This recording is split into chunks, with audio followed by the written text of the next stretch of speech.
पिछले क्लासेस में हम लोगों ने देखा कंजर्वेशन ऑफ चार्ज के बारे में। अब नेक्स्ट टॉपिक है हमारा प्रॉपर्टीज ऑफ चार्ज के बारे में। ठीक है, तो हम लोग सबसे पहले देखेंगे properties of charge. VVI question है, 2 मार्क्स में स्टेट बोर्ड में बहुत बार पूछ चुका है और आगे के बोर्ड में भी काफ़ी इंपॉर्टेंट है ये क्वेश्चन। ओके, तो क्या है प्रॉपर्टीज ऑफ चार्ज? तो पहला प्रॉपर्टी, सबसे इंपॉर्टेंट प्रॉपर्टीज है कि दो सिमिलर चार्जेस रहेंगे। ओके, चाहे वो पॉजिटिव हो चाहे नेगेटिव हो, क्या होंगे? सिमिलर चार्जेस ऑलवेज रिपेल करेंगे और डिसिमिलर चार्जेस अट्रैक्ट करेंगे। ओके, तो डिसिमिलर चार्जेस अट्रैक्ट करते हैं और सिमिलर चार्जेस रिपेल करते हैं। उसके बाद है चार्ज इज क्वांटाइज्ड। तो क्वांटिजेशन ऑफ चार्ज हम लोग पहले पढ़ चुके थे और वहां पर भी डिस्कस किए थे कि ये प्रॉपर्टीज ऑफ चार्ज के लिए इंपॉर्टेंट है। ओके, तो चार्ज इज क्वांटाइज्ड। उसके बाद है तीसरा, charge of an isolated system is conserved. वही कंजर्वेशन ऑफ चार्ज के बारे में जो पढ़े थे कि पूरे सिस्टम में चार्ज क्या होता है? कंजर्व होता है, संरक्षित होता है। चौथा है property, charge is additive in nature. Additive in nature बोले तो सिंपली ऐड कर सकते हैं, सिंपल ऐड कर सकते हैं। ओके, तो हम लोग पहले भी देख चुके हैं कि चार्ज हमारा स्केलर क्वांटिटी था और वहीं पर हमने बतलाया था कि चार्ज को हम सिंपल जोड़ सकते हैं, तो ये भी एक प्रॉपर्टी है। तो चार्ज का एक और लास्ट प्रॉपर्टी क्या है? Unlike mass, charge does not depend on the motion. मतलब मास और चार्ज दोनों मोशन पर डिपेंड नहीं करता है। ठीक है, उसके बाद देखते हैं हम लोग कूलम्स लॉ। तो कूलम्स लॉ बहुत ही आसान है। तो सबसे पहले कूलम्स लॉ अगर जानना है तो दो चार्ज को, दो अलग अलग चार्ज को, ठीक है, जो सेम मैग्नीट्यूड का है उसको कुछ दूरी में रखते हैं। सेम मैग्नीट्यूड है तो Q1 Q2 मानेंगे। ओके, इन दोनों के बीच का डिस्टेंस है R।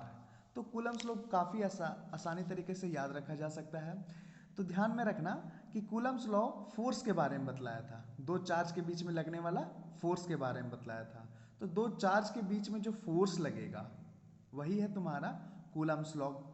ओके, तो इन्होंने बतलाया कि जो फोर्स होगा वो डायरेक्टली प्रोपोर्शनल होगा। क्या होगा? Directly proportional. ये डायरेक्टली प्रोपोर्शनल का साइन है, तो दोनों चार्ज के मैग्नीट्यूड का डायरेक्टली प्रोपोर्शनल होगा। ठीक है, तो दोनों चार्ज के मैग्नीट्यूड का डायरेक्टली प्रोपोर्शनल है और इनवर्सली प्रोपोर्शनल होगा square of distance between them. तो square of distance between them कितना है? R है दोनों के बीच का डिस्टेंस, तो इनवर्सली प्रोपोर्शनल दिखला दिए हम लोग। अब दोनों को मर्ज करते हैं। मर्ज करने के बाद हमारा टर्म क्या आ जाता है? Q1 Q2 by R square. Okay, और जब भी प्रोपोर्शनल टर्म हटेगा, जब भी हटेगा, आगे टोटल फिजिक्स में भी और मैथ्स में भी ये काम देगा, तो प्रोपोर्शनल साइन जब भी हटेगा तो आएगा एक constant k। Okay, k Q1 Q2 by R square. ये है हमारा कूलम्स लॉ। ओके, तो k का एक फिक्स वैल्यू है, k तो है कांस्टेंट। ओके, कांस्टेंट, इसका वैल्यू फिक्स है 9 इंटू 10 टू द पावर 9। ठीक है, अब इससे रिलेटेड हम k का यूनिट भी लिख सकते हैं। k का यूनिट अगर लिखना है तो आर स्क्वायर को उधर भेज दो, तो यहाँ टर्म हो जाएगा F R square by Q1 Q2। Okay, यहाँ बच जाएगा k।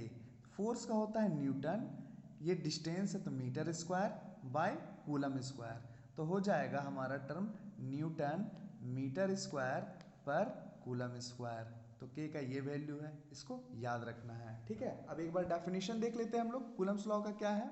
तो according to this law the electrostatic force between two charges is directly proportional to the product of magnitude of the charges. मतलब ये जो फोर्स है इलेक्ट्रोस्टैटिक फोर्स, दो charge के बीच में लगने वाला फोर्स इलेक्ट्रोस्टैटिक फोर्स है।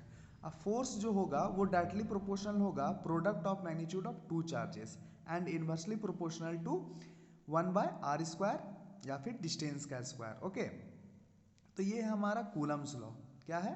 Coulomb's law. के बारे में अभी हम लोगों ने देखा, के कांस्टेंट है जो कि मीडियम के नेचर पर डिपेंड करता है। के का वैल्यू फिक्स है 9 इंटू 10 टू द पावर 9। एक और टर्म है जो यूज करते हैं हम लोग कि कांस्टेंट के लिए 1/4 पाई एप्सिलॉन नॉट। ओके, अब यहाँ एप्सिलॉन नॉट एक टर्म आ रहा है, तो एप्सिलॉन नॉट है एक्चुअली में एब्सोल्यूट परमिटिविटी है। ठीक है, जिसका वैल्यू फिक्स है 8.85 into 10 power minus 12 coulomb square पर न्यूटन मीटर स्क्वायर। ओके, तो यहाँ पर ध्यान दीजिएगा कि ये नॉट दिया हुआ है।